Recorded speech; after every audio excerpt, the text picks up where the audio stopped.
ওবায়দুল কাদের সাহেব উনি এমেনশিয়াতে বা স্মৃতিভ্রংশ রোগে ভুগছেন। কাদের সাহেব একটা বলেন, তাদের দামি সরকারের দামি প্রধানমন্ত্রী আরেকটি বলেন।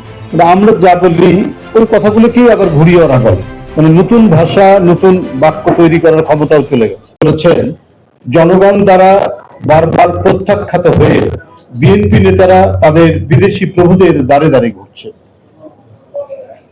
আমরা যা বলি প্রতিদিন ওই কথাগুলোকেই আবার ঘুরিয়ে ওরা বলে, মানে নতুন ভাষা নতুন বাক্য তৈরি করার ক্ষমতাও চলে গেছে। সেই প্রতিভা তারা হারিয়ে ফেলেছে। সাংবাদিক বন্ধুরা, ওবায়দুল কাদের সাহেব ডিমেনশিয়াতে নয়, তিনি এমেনশিয়া বা স্মৃতিভ্রংশ। ডিমেনশিয়াতে হচ্ছে মাঝে মাঝে স্মৃতি আসে আর যায়, আর এমেনশিয়া হচ্ছে যে একেবারে টোটাল স্মৃতিভ্রংশ, আবার সব ভুলে যায়। উনি এমেনশিয়াতে বা স্মৃতিভ্রংশ রোগে ভুগছেন। উনি সম্পূর্ণ ভুলে গেছেন 2014 সালে জাতীয় সংসদ নির্বাচনের প্রাক্কালে ভারতের সাবেক পররাষ্ট্র সচিব সুজাতা সিং এর ভূমিকার কথা, যা ছিল একটি দেশের অভ্যন্তরে সরাসরি হস্তক্ষেপের শামিল। সেই যে নির্বাচন, সেই নির্বাচনকে শেখ হাসিনার পক্ষে তিনি সামাল দেওয়ার জন্য, শেখ হাসিনার ক্রেডিট বৃদ্ধি করার জন্য এরশাদ সাহেবকে বোঝাতে এসেছিলেন যে নির্বাচন সর্বস্তরের মানুষ বয়কট করেছে। এটা একটি দেশের তার নিজস্ব সার্বভৌমত্ব স্বাধীনতার প্রশ্ন, যেটাকে লঙ্ঘন করে শেখ হাসিনার পক্ষে তারা এসেছিল। তো এটা কি উত্তর দিবেন ওবায়দুল কাদের সাহেব? এবারও তো আমরা দেখলাম প্রকাশ্যে তাদের কূটনীতিকরা শেখ হাসিনার পক্ষে, জনগণের পক্ষে না, অনেক কথাবার্তা বলেছেন, যেটা আপনারা জানেন। কারণ তাদেরকে প্রভু মানে বলেই ওবায়দুল কাদের সাহেবরা এই হস্তক্ষেপের সুযোগ দিয়েছিলেন এবং এখনো দিচ্ছেন। এই ঘটনা প্রমাণিত হয় আওয়ামী লীগ প্রভুদের নিকট কতটুকু নত জানে।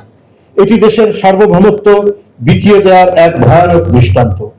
এটি নিজ স্বার্থে দেশের অস্তিত্ব ঝুঁকির মধ্যে ঠেলে দেয়। এবারও দামি নির্বাচনের পূর্বে আওয়ামী প্রভুদের অসৎ তৎপরতায় আবারও প্রমাণিত হয়েছে তারা বাংলাদেশের স্বাধীনতা এবং নাগরিকদের ভোটাধিকারকে থোড়ায় কেয়ার করে। আওয়ামী লীগ তাদের প্রভুর দ্বারে দ্বারে নয়, বরং পদতলে বসে মুসাহিবি করছেন আর দেশের স্বাধীনতা সার্বভৌমত্বকে অর্ঘ্য হিসেবে তুলে দিয়েছেন প্রভুর পদতলে। বন্ধুরা, ওবায়দুল কাদের সাহেব আরো বলেছেন বর্তমানে দেশে শতভাগ মানুষ বিদ্যুৎ সুবিধা পাচ্ছে।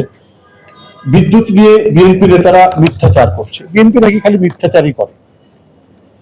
তো কয়েকদিন আগের কথা, এক মাসও হয়নি বা এক মাসের কিছু বেশি হলেও হতে পারে, প্রধানমন্ত্রী যে বলেছিলেন, শেখ হাসিনা কয়েকদিন আগেই বলেছিলেন প্রতিদিন একটু একটু করে লোডশেডিং দিতে বলেছে। তাহলে শতভাগ মানুষ বিদ্যুৎ পাওয়ার কথা কি প্রমাণিত হয় প্রধানমন্ত্রীর কথায়? কাদের সাহেব একটা বলেন, তাদের দামি সরকারের দামি প্রধানমন্ত্রী আরেকটি বলেন, এবং তার কথার মধ্যে দিয়ে প্রমাণিত হয় বিদ্যুৎ গভীর সংকটের মধ্যে।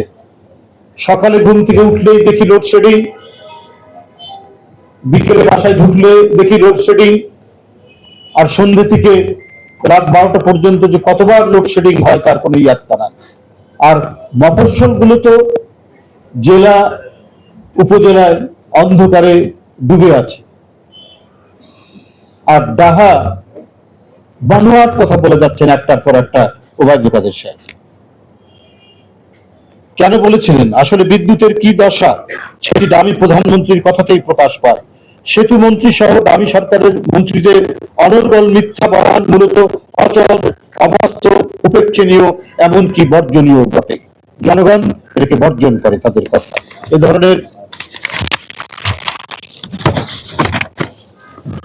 ধরনের বয়ান জনগণের প্রতি তাদের নির্দয় মনোবৃত্তি বহিঃপ্রকাশ। বিদ্যুৎ দিতে পারছে না, বিদ্যুতের অসহনীয় বিল, আর তার উপরে যখন বলেন শতভাগ বিদ্যুৎ দিচ্ছি, বাড়িতে বাড়িতে বিদ্যুৎ, তো এটা তো জনগণকে, মানে জনগণের প্রতি তাদের যে একটা অত্যাচারী মনোভাব, সেই মনোভাবেরই প্রকাশ ঘটে। অগণতান্ত্রিক শক্তির দোসররা কখনোই সত্যের পূজারী হতে পারেন না। অবৈধ ক্ষমতা, সম্পদ পাচার, আর্থিক খাতে হরিলুট, দুঃশাসনের পরিসর যারা প্রতিদিন প্রসারিত করছেন মিথ্যার সাথে, তাদেরই অকৃত্রিম বন্ধুত্ব। যাদের একজন মন্ত্রীর বিদেশে 200 মিলিয়ন পাউন্ড মূল্যের 350টির বেশি সম্পত্তি থাকে, তাহলে সেই সরকারের অন্য মন্ত্রীরা যে চোখের রঙিন চশমা নিয়েই রাজত্ব করছেন তা বলাই বাহুল্য। ঢাকা সহ মফস্বলে ভয়াবহ লোডশেডিং, এর উপর বিদ্যুতের মূল্য বৃদ্ধিতে মানুষ প্রান্তিক পর্যায়ে পৌঁছে গেছে। অনেক ক্ষেত্রে বাসা ভাড়ার চেয়েও বিদ্যুৎ বিল পরিশোধ করতে হয় অনেক বেশি, এবং অত্যন্ত বাস্তব কথা, অত্যন্ত সত্য কথা। অনেকে বলেছে আমি বাড়ি ভাড়া দেয় 18,000, 20,000, আর বিদ্যুতের বিল এসছে 25,000 টাকা। অনেকেই বলেছেন, আমরা নিজেরাও সেটার ভুক্তভোগী।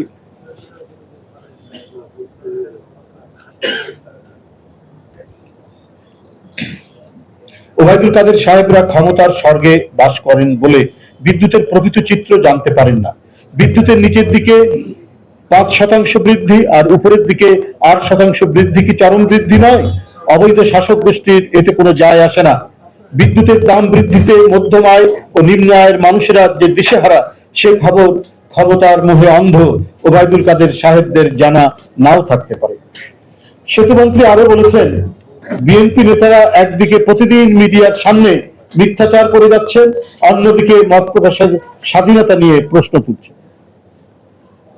বন্ধুরা, কি বলবো আর তার এইসব কথা উত্তর আর কি আছে? অগণতান্ত্রিক শক্তির দোসররা কখনোই গণতান্ত্রিক শক্তির মিত্র যে হতে পারে না, সেটা আমি আগেই আপনাদের বলেছি।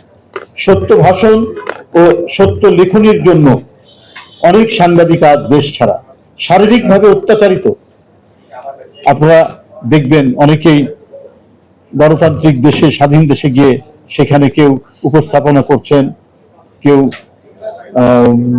সাংবাদিকতা করছেন। আজকে কনক সার্ভারের কথা বলবো, আজকে মুশফিক ফজলের কথা বলবো, কার কথা বলবো?